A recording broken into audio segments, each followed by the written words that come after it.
ఎంతో ప్రయత్నము కృషి చేస్తూ ఉంటూ ముందుకు ఈరోజు వెళ్తూ ఉంటున్నాడు మానవుడు.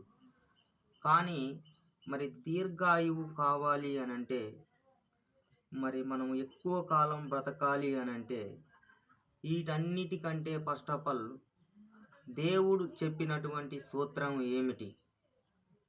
మరి ఆ యొక్క దేవుడు చెప్పిన సూత్రాన్ని మనం ఏ విధంగా ఉపయోగించుకోవాలి? ఏ విధంగా ఉపయోగించుకుంటే మనము మరి దీర్ఘాయువుగా మరి ఎక్కువ సంవత్సరాలు మనం జీవిస్తాము అనే విషయాన్ని ఈరోజు దేవుడు మనకి నేర్పబోతూ ఉంటున్నాడు.